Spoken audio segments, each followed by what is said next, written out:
ஆமென். ஆண்டவராகிய இயேசு கிறிஸ்துவின் நாமத்தினாலே மீண்டும் முறை வாழ்த்தி எல்லோரையும் வரவேற்கிறேன். இன்றைய தினமும் ஆண்டவர் எங்களோடு பேசுவாராக. எங்களை எப்பொழுதும் தம்முடைய வார்த்தையினாலே வழிநடத்துகிற தெய்வமாக இருக்கிறார். இந்த தலைப்பு எவன் வார்த்தையினால் கட்டப்படுகிறானோ அவன் தேவனால் மறக்கப்படுவதில்லை என்று சொல்லி அந்த தலையங்கத்தின் கீழே நாங்கள் வார்த்தையை தேவனுடைய வார்த்தையை தியானிக்க போகிறோம். நாங்கள் எடுத்துக்கொள்வோம் மத்தேயு 7வது அதிகாரம், அதிலே 22வது வசனத்திலிருந்து 27வது வசனம் வரைக்கும் நாங்கள் வாசிப்போம். அப்பொழுது நான் ஒரு காலம் உங்களை அறியவில்லை, அக்கிரமை செய்கைக்காரரை என்னை விட்டு அகன்று போங்கள் என்று அவர்களுக்கு சொல்லுவேன். ஆகையால் நான் அந்நாளிலே அநேகர் என்னை நோக்கி, கர்த்தாவே கர்த்தாவே, உமது நாமத்தினாலே தீர்க்க தரிசனம் உரைத்தோம் அல்லவா? உமது நாமத்தினாலே பிசாசுகளை துரத்தினோம் அல்லவா? உமது நாமத்தினாலே அநேக அற்புதங்களை செய்தோம் அல்லவா என்பார்கள். அப்பொழுது நான் ஒரு காலம் உங்களை அறியவில்லை, அக்கிரம செய்கைக்காரரே என்னை விட்டு அகன்று போங்கள் என்று அவர்களுக்கு சொல்லுவேன். ஆகையால் நான் சொல்லிய இந்த வார்த்தைகளை கேட்டு இவைகளின்படி செய்கிறவன் எவனோ அவனை கண்மலையின் மேல் தன் வீட்டை கட்டின புத்தியுள்ள மனுஷனுக்கு ஒப்பிடுவேன். பெருமழை சொரிந்து பெருவெள்ளம் வந்து காற்று அடித்து அந்த வீட்டின் மேல் மோதியும் அது விழவில்லை, ஏனென்றால் அது கண்மலையின் மேல் அஸ்திவாரம் போடப்பட்டிருந்தது. நான் சொல்லிய இந்த வார்த்தைகளை கேட்டு இவைகளின்படி செய்யாதிருக்கிறவன் எவனோ அவன் தன் வீட்டை மணலின் மேல் கட்டின புத்தி இல்லாத மனுஷனுக்கு ஒப்பிடுவான். பெருமழை சொரிந்து பெருவெள்ளம் வந்து காற்று அடித்து அந்த வீட்டின் மேல் மோதின போது அது விழுந்து முழுவதும் அழிந்தது என்றார். இயேசு இந்த வார்த்தைகளை சொல்லி ஆமென். அப்ப ஆண்டவர் சொல்லுகிறார், கண்மலையின் மேல் தன் வீட்டை கட்டுகிறவன் புத்திசாலி என்று சொல்லி, மணலின் மேல் வீட்டை கட்டுகிறவன் புத்தி இல்லாதவன் என்று சொல்லுகிறார். அப்படியாக ஆண்டவருடைய வார்த்தையால் நம் வீட்டை, நம் வாழ்க்கையை கட்டியெழுப்ப வேண்டும். அப்படி இன்று இந்த உலகத்திலே அநேக உபதேசங்கள் பெருகிக் கொண்டிருக்கிறது. பவுல் பிரசங்கித்த கிறிஸ்துவை அல்லாமல் வேறு கிறிஸ்துவை பிரசங்கிக்கிறவர்கள் என்று பெருகி இருக்கிறார்கள். அநேக போதனைகள் அப்படியாக இருக்கிறது. பவுல் பிரசங்கித்த இயேசு கிறிஸ்துவை அல்லாமல் வேறு ஒரு கிறிஸ்துவை பிரசங்கிக்கிறார்கள். அதை கிருபையின் உபதேசம் என்று சொல்லி அப்படியாக ஜனங்களை ஏமாற்றுகிறார்கள் என்று பார்க்கிறோம். ஆண்டவர் சொல்லுகிறார், இந்த வேதத்திலே ஒரு எழுத்தும் கூட்டக்கூடாது, ஒரு எழுத்தையும் குறைக்கக்கூடாது, அப்படியாக கூட்டவும் கூடாது, குறைக்கவும் கூடாது. இந்த வேதத்திலே சொல்லியதன்படி நாங்கள் தேவனை பின்பற்றி நடக்க வேண்டும் என்று சொல்லி இன்று அநேக பொய் போதகங்கள் இப்படியாக உலாவுகின்ற காலமாக இருக்கிறது. தேவனுடைய ஆவியால் நடத்தப்படாமல் வேறு ஆவியால் நடத்தப்படுபவர்கள் பெரிய இருக்கிற காலமாக இருக்கிறது. தேவனுடைய ஆவியால் நடத்தப்படாமல் வேறு ஆவிகளால் நடத்தப்படுகிற காலத்துக்குள்ளே நாங்கள் இருக்கிறோம் என்று பார்க்கிறோம். பிரியமானவர்களே, ஆண்டவராகிய இயேசு கிறிஸ்துவுக்கே அப்படிப்பட்ட ஒரு சோதனை இந்த உலகத்திலே மனிதனாக, அவர் தேவனாக இருந்தார், மனிதனாக இந்த பூமியிலே வந்து எங்களுக்காக பிறந்த வேளையிலே அவர் சோதிக்கப்பட்டார். பரிசுத்த ஆவியானவரால் வனாந்தரத்துக்கு அழைத்து செல்லப்பட்டார். அந்த 40 நாள் அவர் சோதிக்கப்படும்படியாக பரிசுத்த ஆவியானவரால் அந்த உபவாச நாளிலே வனாந்தரத்துக்கு கொண்டு போகப்பட்டார். அங்கே பிசாசானவன் ஆண்டவராகிய இயேசுவை இப்படியாக சோதிக்கும்படியாக அந்த இடத்திலே அநேக வார்த்தைகளால் இப்படியாக சோதித்தார் என்று பார்க்கிறோம். பரிசுத்த ஆவியானவரால் அவர் உபவாசிக்கும்படியாக அந்த இடத்திலே 40 நாள் உபவாசம், இரவும் பகலும் உணவு உண்ணாமல் உபவாசித்தார் என்று பார்க்கிறோம். பிசாசானவனால் சோதிக்கப்படும்படியாக அந்த இடத்திலே வனாந்தரத்திலே பிசாசானவன் சோதித்தான் என்று எழுதியிருக்கிறது. அப்படியாக இருக்கின்ற வேளையிலே அந்த ஆண்டவராகிய இயேசு கிறிஸ்துவையே அவன் சோதித்து தன்னுடைய ஆலோசனையின் படியின் நடக்கும்படியாக ஆண்டவராகிய இயேசு கிறிஸ்துவை இப்படியாக இயேசு கிறிஸ்துவுக்கு ஆலோசனை சொன்னான். என்னை தாழ விழுந்து பணிகின்ற வேளையிலே இந்த உலகத்தின் ராஜ்யங்கள் அத்தனையும் உமக்கு கொடுப்பேன், அது எனக்கு கொடுக்கப்பட்டிருக்கிறது. நான் எவனுக்கு கொடுக்க நான் விரும்புகிறேனோ அவனுக்கு நான் கொடுப்பேன். அது நிமித்தமாக நீர் இந்த இடத்திலிருந்து என்னை தாழ விழுந்து பணியும் என்று சொல்லி ஆண்டவரை சோதித்தார் என்று பார்க்கிறோம். அந்த இடத்திலே தேவாலயத்தின் உப்பருகையிலே கொண்டு போய் நீர் இந்த இடத்திலிருந்து குதித்தால் உம்மை தேவதூதர்கள் தாங்குவார்கள் என்று சொல்லி அநேக காரியங்களை பெரியாக ஆண்டவராகிய இயேசு கிறிஸ்துவிடத்திலே பிசாசானவன்படியாக சொன்னான். சொன்ன வேளையிலே அப்பாலே போ சாத்தானே, தேவனுடைய மனுஷன் அப்பத்தினாலே மட்டுமல்ல தேவனுடைய வார்த்தையினாலே பிழைப்பான் என்று சொல்லி இப்படியாக சாத்தானை கடிந்து கொண்டார் என்று பார்க்கிறோம். அப்படியாக ஆண்டவராகிய இயேசு கிறிஸ்துவுக்கே அந்த பாடுகள் இந்த உலகத்திலே வாழுகின்ற வேளையிலே இருந்ததென்றால் எங்களுடைய வாழ்க்கையிலே நாங்கள் மாத்திரம் அது நிமித்தமாகத்தான் ஆண்டவர் சொல்லுகிறார், தம்முடைய வார்த்தையின்படியாக இந்த வேதத்தின்படியாக வாழும்படியாக ஆண்டவராகிய இயேசு கிறிஸ்து சொல்லுகிறார். பிரியமானவர்களே, அதான் பவுலடிகளார் சொன்னார், நான் பிரசங்கிக்காத கிறிஸ்துவை வேறு நபர்கள் இப்படியாக பிரசங்கிப்பார்கள், அதை நீங்கள் நம்ப வேண்டாம் என்று சொல்லி இப்படியாக சொல்லுகிறார்கள். இன்று பார்த்தோமாக இருந்தால் அநேக பாடல் எழுதுபவர்கள், பிரபல்யமாக விரும்புபவர்கள் எல்லாரும் வேறு விதமாக ஆண்டவராகிய இயேசுவை பிரசங்கிக்கிறார்கள். வேறு ஒரு கிறிஸ்துவை தங்களுடைய காரியங்கள் தங்களுடைய ஊழியங்கள் மூலமாக எங்களுக்குள்ளே கொண்டு வந்து திணிக்க இப்படியாக முற்படுகிறார்கள் என்று பார்க்கிறோம். பிரியமானவர்களே, அதான் இதிலே மத்தேயு 7வது அதிகாரத்திலே இதிலே பார்க்கிறோம், அந்நாளிலே அநேகர் வந்து என்னை நோக்கி கர்த்தாவே கர்த்தாவே உமது நாமத்தினாலே தீர்க்க தரிசனம் உரைத்தோம் அல்லவா, உமது நாமத்தினாலே பிசாசுகளை துரத்தினோம் அல்லவா, உமது நாமத்தினாலே அநேக அற்புதங்களை செய்தோம் அல்லவா என்பார்கள். அதற்கு ஆண்டவர் என்ன சொல்லுவார், அப்பொழுது நான் ஒரு காலம் உங்களை அறியவில்லை, அக்கிரம செய்கைக்காரரே என்னை விட்டு அகன்று போங்கள் என்று அவர்களுக்கு சொல்லுவேன் என்று சொல்லி.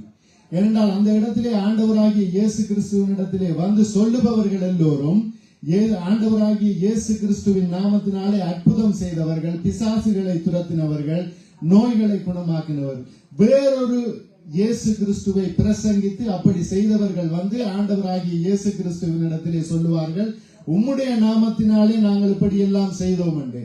ஆண்டவராகிய இயேசு கிறிஸ்து சொல்லுவார், உங்களை நான் அறியவில்லை, அக்கிரம செய்கைக்காரரே என்று சொல்லி.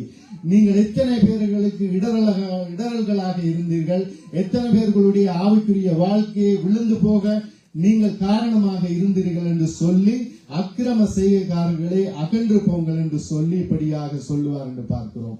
இதிலே இந்த வசனத்திலே குறிப்பாக சொல்லப்படுகிறது, நான் உங்களை அறியவில்லை, நான் உங்களை அறியேன் என்று ஆண்டவராகிய இயேசு கிறிஸ்து சொல்லுகிறார். இப்பொழுது பார்த்தோமாக இருந்தால் பாடல்கள் எல்லாம் வந்திருக்கிறது, அவர் ஒருவரையும் இப்படியாக அவர் கைவிட தெரியாதவர் என்று சொல்லி பாடுகிறார்கள். கிருபையின் உபதேசம் என்று சொல்லி வந்திருக்கிறது, அவர் கைவிட தெரியாதவர் என்று, அவருக்கு தெரியாது என்று சொல்லி அப்படியாக உபதேசங்களை போதிக்கிறவர்கள் இருக்கிறார்கள். இதிலே சொல்லப்படுகிறது, ஆண்டவராகிய இயேசு கிறிஸ்து சொல்லுகிறார், நான் உங்களை அறியேன், அக்கிரம செய்கைக்காரரை அகன்று போங்கள் என்று சொல்லி எச்சரிக்கிற ஒரு தேவனாக இருக்கிறார். அப்படியாக விளக்கு தண்டை உன்னிடத்திலிருந்து நீக்கி விடுவேன், விளக்கு தண்டை உன்னிடத்திலிருந்து நீக்கி விடுவேன் என்று சொல்லி இந்த புதிய ஏற்பாட்டிலே தான் ஆண்டவராகிய இயேசு கிறிஸ்து சொல்லுகிறார், சபைகளுக்கு சொல்லுகிறார், எச்சரிக்கிறார்.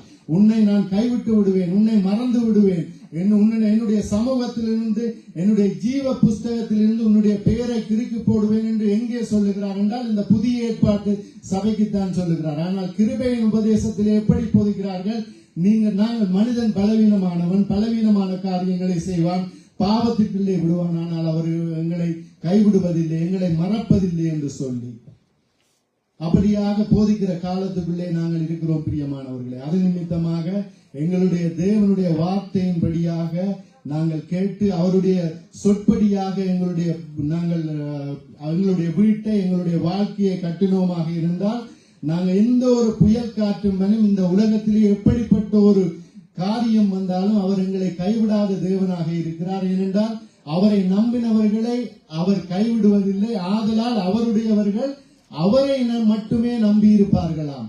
ஆண்டவராகிய இயேசு கிறிஸ்துவை மட்டுமே நம்பி இருப்பார்கள். பவுல் போதித்த அந்த இயேசு கிறிஸ்துவையே நம்பி இருப்பார்கள். வேறு கிறிஸ்துவை குறித்து யாராவது பிரசங்கித்தால், யாராவது ஆலோசனை சொன்னால் அதை நம்ப மாட்டார்கள். ஏனென்றால் எங்களுக்கு ஒரே ஒரு கிறிஸ்துவை தான் தெரியும், ஆண்டவராகிய இயேசு கிறிஸ்து. அந்த பவுல் பிரசங்கித்த கிறிஸ்துவை மட்டும்தான் தெரியும். அவர் ஆண்டவராகிய இயேசு கிறிஸ்து போதித்த அந்த போதனையை மட்டும்தான் எங்களுக்கு தெரியும். பிரியமானவர்களே, அதன் நிமித்தமாக நாங்கள் கவனமாக இருக்க வேண்டும்.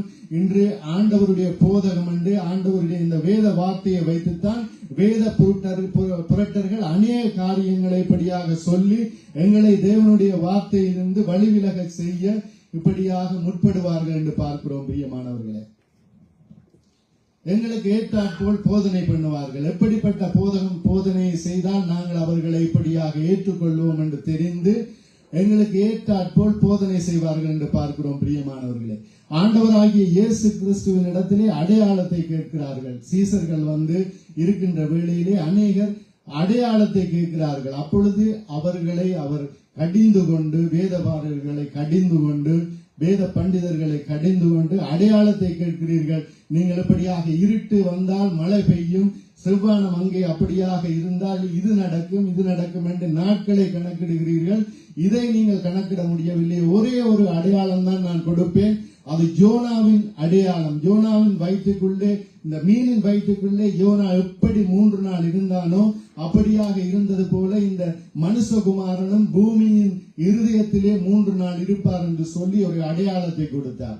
அந்த அடையாளம் தான் இன்று கிறிஸ்தவர்களுக்கு ஒரு விடிவெள்ளி நட்சத்திரமாக இப்படியாக மிகப்பெரிய அடையாளமாக இருக்கிறது என்று பார்க்கிறோம். பிரியமானவர்களே, அப்படியாக நாங்கள் ஆண்டவராகிய இயேசு கிறிஸ்துவினுடைய உபதேசத்தை நம்பி இப்படியாக வாழ வேண்டும்.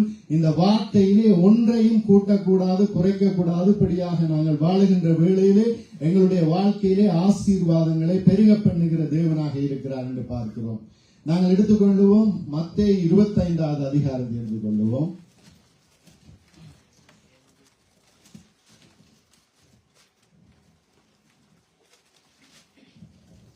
அதிலே 1வது வசனத்திலிருந்து 4வது வசனம் வரைக்கும் வாசிப்போம். அப்பொழுது பரலோக ராஜ்யம் தங்கள் தீவட்டிகளை பிடித்துக் கொண்டு மணவாளனுக்கு எதிர்கொண்டு போக புறப்பட்ட 10 கன்னிகளுக்கு ஒப்பாயிருக்கும். அவர்களில் 5 பேர் புத்தி உள்ளவர்களும் 5 பேர் புத்தி இல்லாதவர்களுமாய் இருந்தார்கள். புத்தி இல்லாதவர்கள் தங்கள் தீவட்டிகளை எடுத்துக்கொண்டு போனார்கள், எண்ணெயோ கூட கொண்டு போகவில்லை.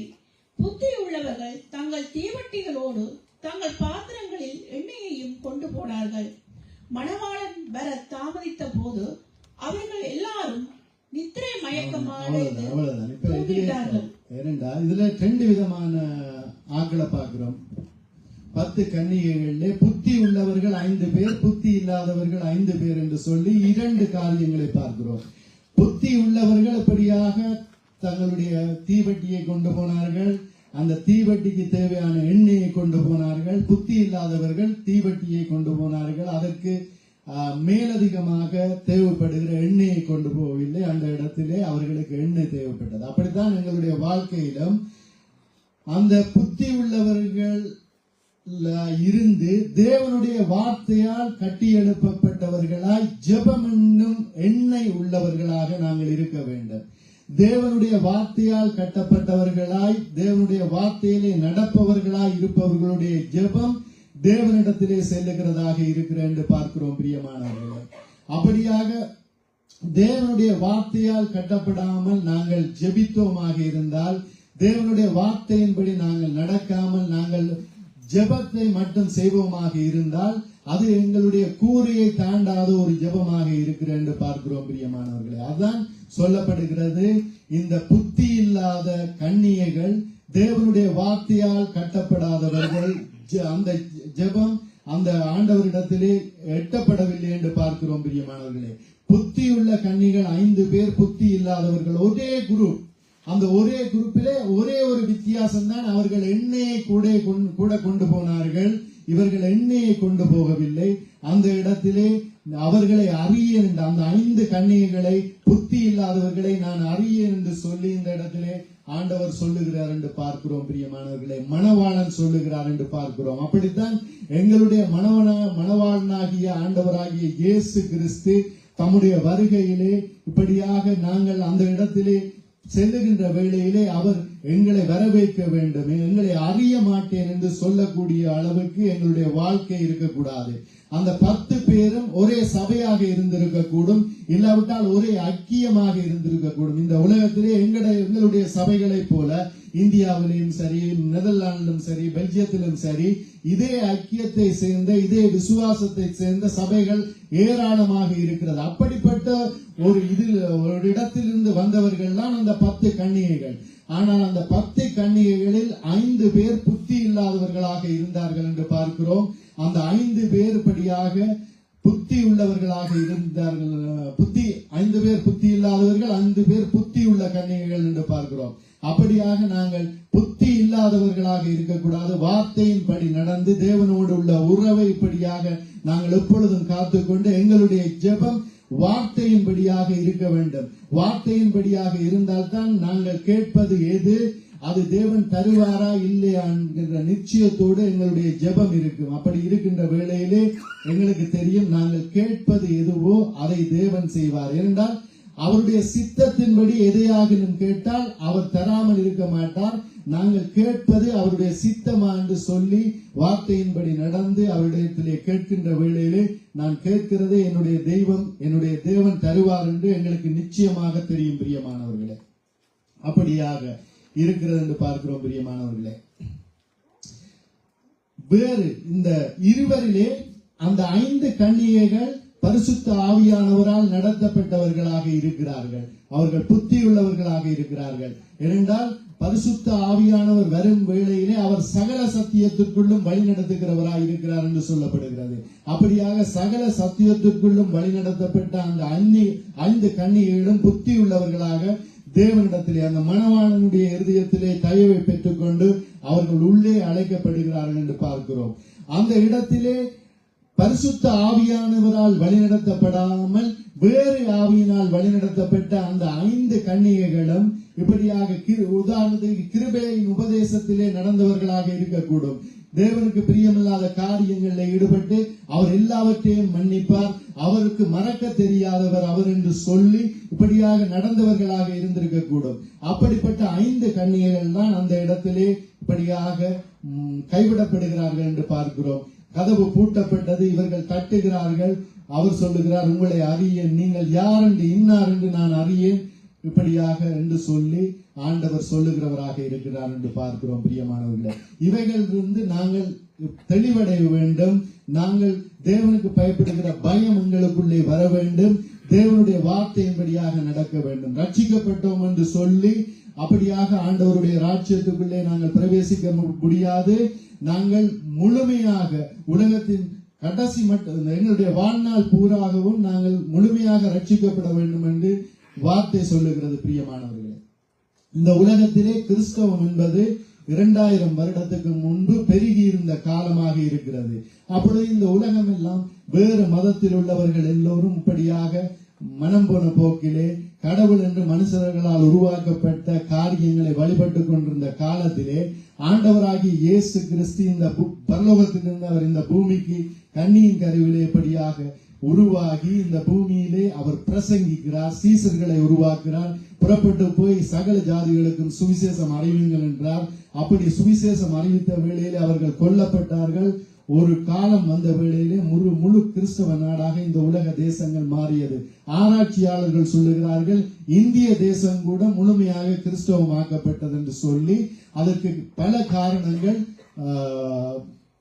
உறுதியோடு சொல்லுகிறார்கள், ஆதாரத்தோடு சொல்லுகிறார்கள். அப்படி இருந்த வேளையிலே இந்த உலகம் ஒரு நாள் மாற்றப்பட்டது என்று பார்க்கிறோம். ஏனென்றால் இந்த கிருபையின் உபதேசத்தை பின்பற்றி போனவர்களாலே அந்த இடத்திலே ஒரு மாற்றம் ஏற்பட்டு முஸ்லிம் மதம் வந்த என்று பார்க்கிறோம். பிரியமானவர்களே, முஸ்லிம் மதம் என்று சொன்னால் அவர்கள் அல்லாஹ் என்று சொல்லுவார்கள். ஆனால் அவர்களுடைய குர்ஆனிலே இயேசு கிறிஸ்து பிரதானமானவராக இருக்கிறார்கள். எத்தனை பேர்களுக்கு தெரியுமோ தெரியவில்லை. இயேசு கிறிஸ்துவை பிரதானமாக வைத்திருக்கிறார்கள். அவர்கள் சொல்லுகிறார்கள், இந்த உலக போர் எல்லாம் வரும், ஒரு நாள்ல இறுதி நாள்ல இயேசு கிறிஸ்து இப்படியாக வருவாராம், தம்முடைய ஜனங்களை கூட்டிக் கொண்டு போகும்படியாக.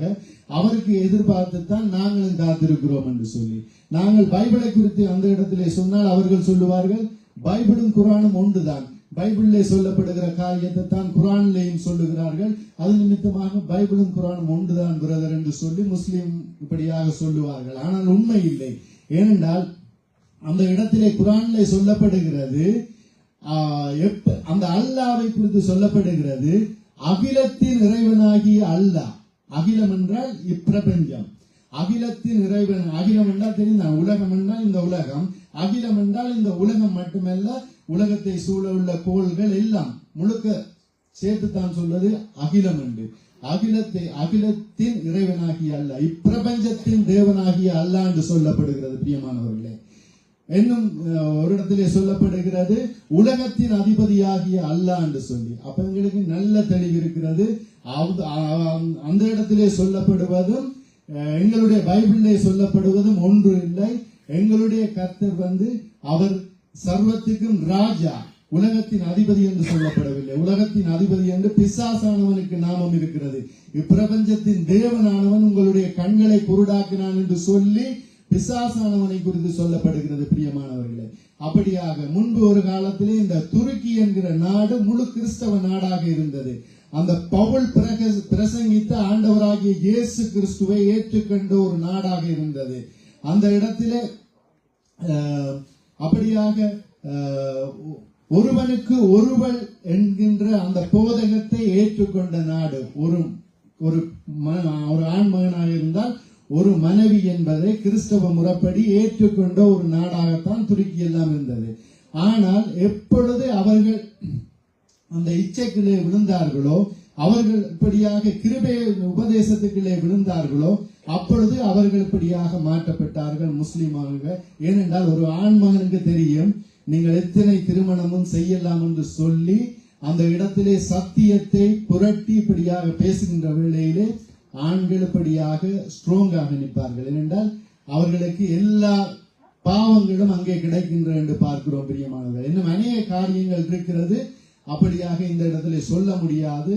ஏனென்றால் நான் வேலை செய்கின்ற இடத்திலே அப்படிப்பட்ட மாற்று மதத்தை சேர்ந்த இந்த நண்பர்கள் எல்லோரும் அப்படி வேலை செய்கிறார்கள். அவர்களிடத்திலே தோண்டி தோண்டி கேட்டால் அவர்கள் தங்களுடைய மதத்திலே உள்ள சலுகைகளை சொல்லுவார்கள். அந்த சலுகைகளை கேட்டால் பாவத்திலே வாங்கியா இருக்கிறவர்கள் எல்லோரும் அந்த மதத்துக்கு சென்று விடுவார்கள். அப்படியான சலுகைகள் அவர்களுடைய மதத்திலே இருக்கிறது. பெண்கள் அவர்களை எதிர்த்து கேட்கக்கூடாது என்றால் அப்படிப்பட்ட மதத்திலே இருக்கின்ற, நான் நெடுக அந்த மதத்தின் பெயர் சொல்ல விரும்பல, உங்களுக்கு ஏற்கனவே சொல்லிட்டேன். அப்படிப்பட்ட மதத்திலே இருப்பவர்களை பெண்கள் எதிர்த்து கேட்கக்கூடாது. அந்த ஆண் மக்களுக்கு பாவம் செய்வதற்குரிய எல்லா லைசன்ஸும் அந்த குர்ஆனிலே இருக்கிறது. அந்த லைசன்ஸை வைத்துத்தான் அவர்கள் பாவம் செய்கிறார்கள். வெளிப்படையாக செய்வார்கள், 2-3 திருமணம் 5 திருமணம் என்று சொல்லி செய்வார்கள். அவர்கள் அந்த அப்படியாக எதிர்த்து கேட்டால் பெண்களை சாகும் மட்டும் அடிக்கலாம் என்கின்ற அந்த லைசன்ஸ் அந்த அவர்களுடைய வேத புஸ்தகம் கொடுத்திருக்கிறது. பிரியமானவர்களே, அப்படியாக எப்படி ஆண்டவருக்குள்ளே அந்த இருந்த அந்த துருக்கி மாதிரியான தேசங்கள் இப்படியாக வஞ்சிக்கப்பட்டு இப்படி போனதோ, அப்படித்தான் சத்துருவானவனும் தேவனுடைய சபையிலே இருப்பவர்களை இப்படியாக வழிவிலகி சென்று அப்படியான பாவங்களுக்குள்ளே இப்படியாக விழுத்த அவன் யாரை விழுங்கலாம் என்று வகை தேடி சுற்றி திரிகிறவனாய் இருக்கிறான் என்று பார்க்கிறோம். பிரியமானவர்களே, அதான் இப்ப நான் அது எப்படி இருக்கிறது என்று நான் இந்த காரியங்களை குறித்து சொன்னேன். அதை ஒரு பக்கமாக வைத்துவிட்டு நாங்கள் தேவனுடைய வார்த்தைக்குள்ளே செல்லுவோம். நாம் எப்படி வாழ்கிறோம்? தேவனுடைய வார்த்தையின்படியா, உலகத்தின் இச்சையின்படியா நாங்கள் வாழப்போகிறோம்?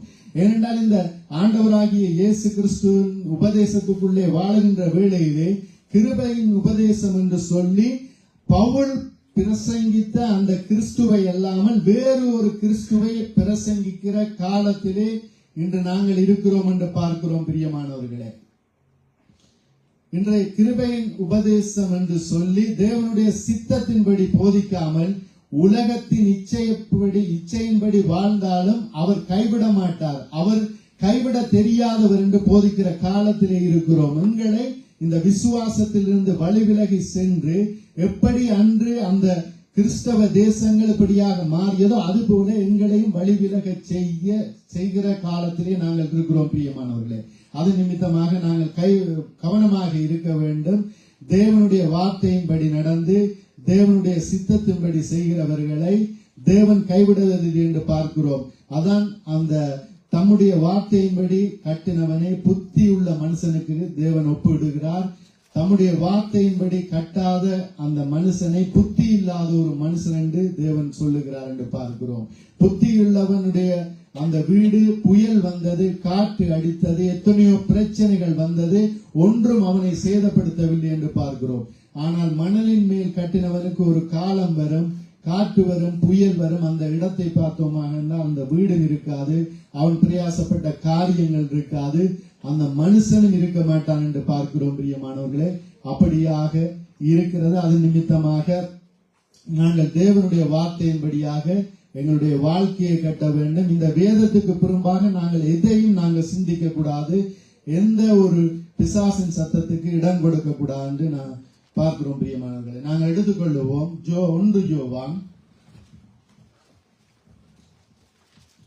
1 யோவான் அதிலே 2வது வசனத்திலிருந்து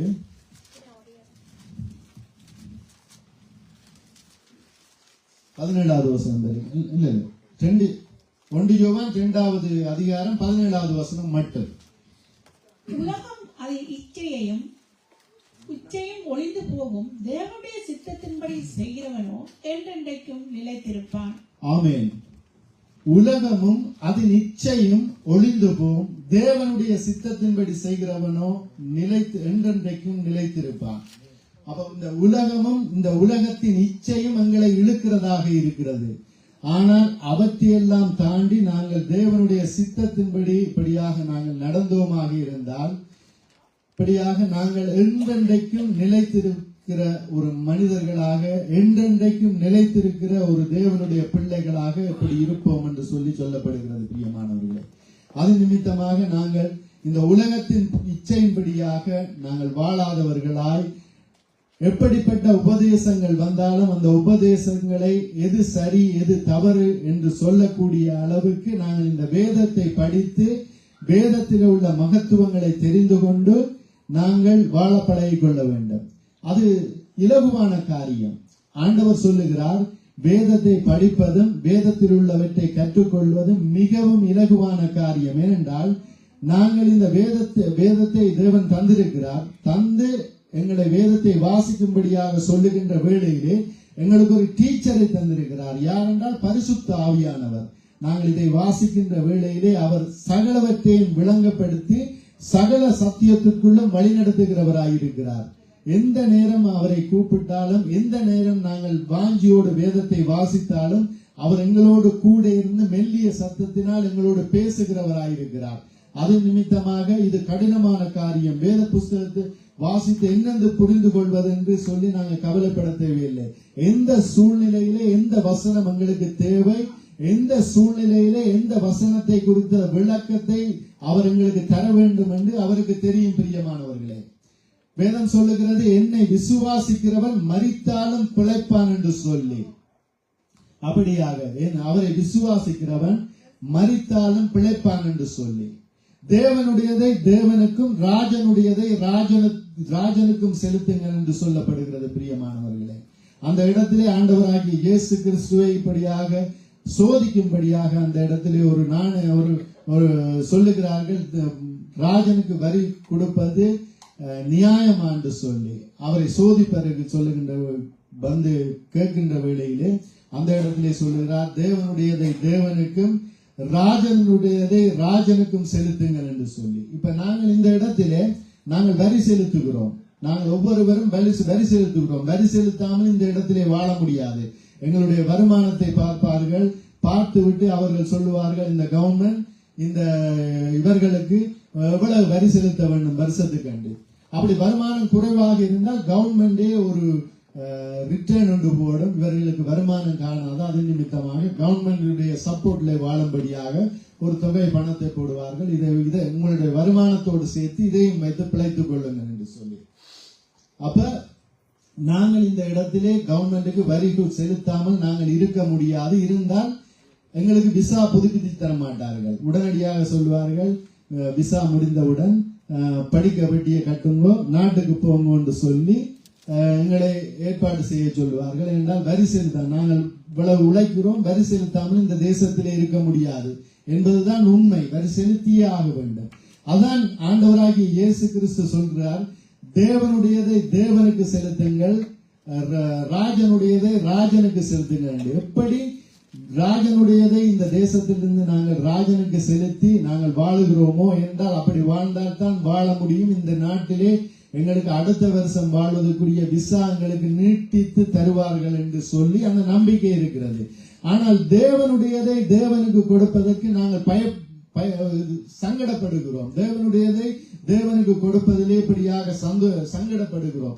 ஏன் நாங்கள் அப்படி நினைக்க கூடாது? தேவனுடையதை தேவனுக்கு கொடுத்தால்தான் அந்த பரலோக ராஜ்யம் என்கின்ற விசா எங்களுக்கு தரப்படும் என்று.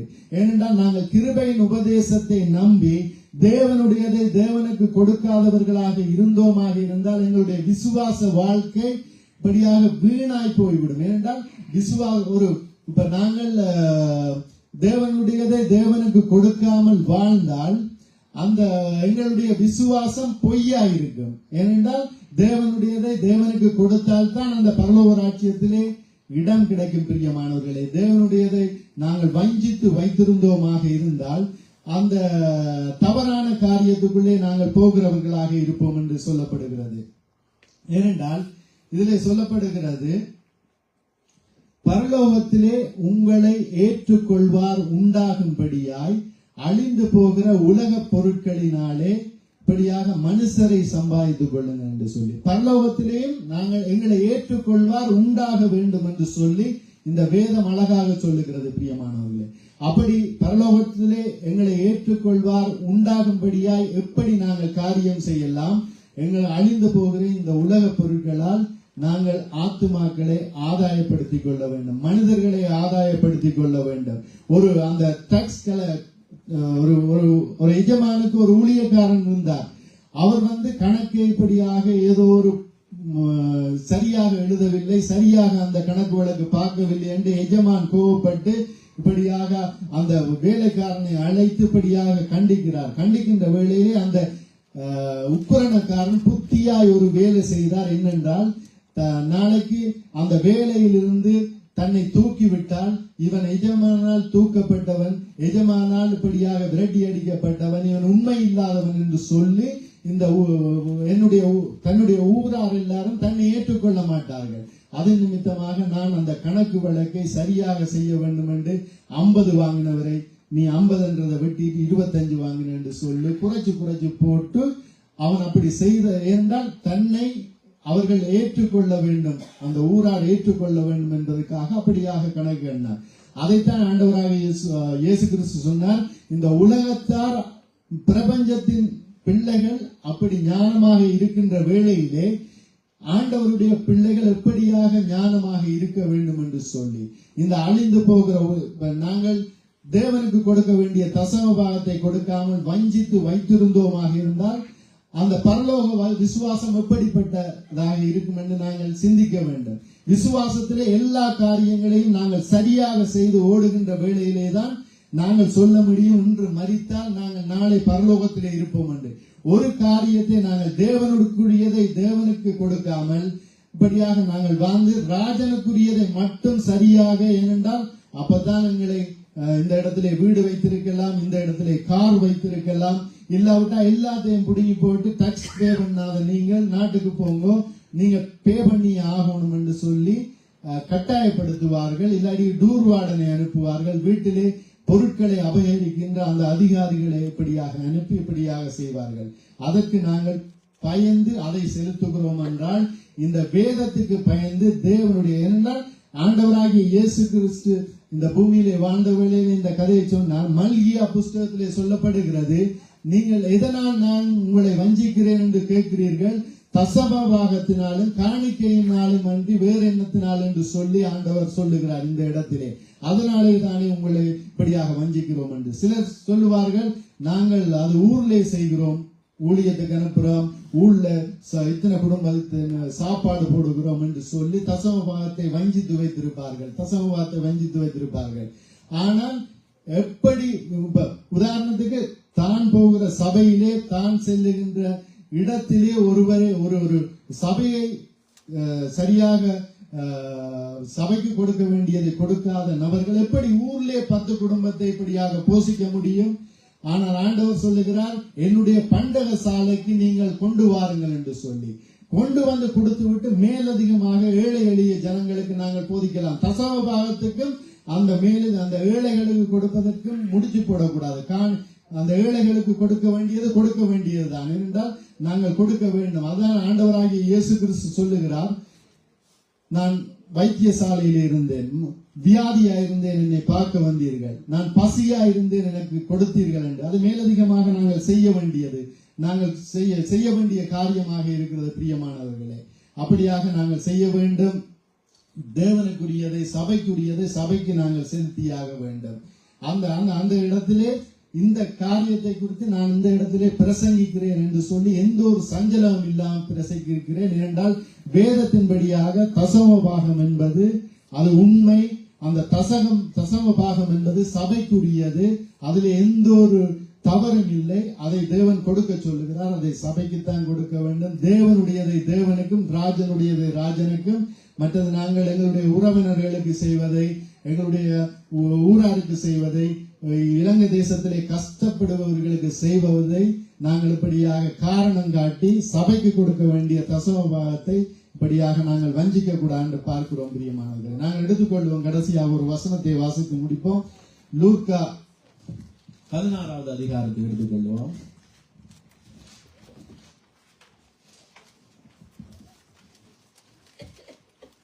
அதிலே 13வது வசனத்தை வாசிப்போம். எந்த ஊழியக்காரனும் 2 எஜமான்களுக்கு ஊழியம் செய்யக்கூடாது. ஒருவனை பகைத்து மற்றவனை சிநேகிப்பான், அல்லது ஒருவனை பற்றி கொண்டு மற்றவனை அசட்டை பண்ணுவான். தேவனுக்கும் உலக பொருளுக்கும் ஊழியம் செய்ய உங்களாலே கூடாது என்றார். ஆமென், ஆமென், ஆமென், ஆமென். இது 13வது வசனமா? ஓகே. இதுல 9ல இருந்து அப்படியே வந்து வாசிங்க. நான் உங்களுக்கு சொல்லுகிறேன், நீங்கள் மாளும் போது உங்களை நித்தியமான வீடுகளிலே ஏற்றுக் கொள்ளுவார் உண்டாகும்படி அநீதியான உலக பொருளால் உங்களுக்கு சிநேகிதரை சம்பாதியுங்கள். கொஞ்சத்தில் உண்மை உள்ளவன் அநேகத்திலும் உண்மை உள்ளவனாய் இருக்கிறான். கொஞ்சத்திலே அநீதி உள்ளவன் அநேகத்திலும் அநீதி உள்ளவனாய் இருக்கிறான். அநீதியான உலக பொருளை பற்றி நீங்கள் உண்மையாய் இராவிட்டால் யார் உங்களை நம்பி உங்களிடத்தில் மெய்யான பொருளை ஒப்புவிப்பார்கள்? வேறொருடைய காரியத்தில் நீங்கள் உண்மை உள்ளவர்களாய் இராவிட்டால் உங்களுக்கு யாதொன்றை சொந்தமாக்க கொடுப்பவர் யார்? எந்த ஊழியக்காரனும் 2 எஜமான்களுக்கு ஊழியம் செய்யக்கூடாது. ஒருவனை பகைத்து மற்றவனை சிநேகிப்பான், அல்லது ஒருவனை பற்றி கொண்டு மற்றவனை அசட்டை பண்ணுவான்.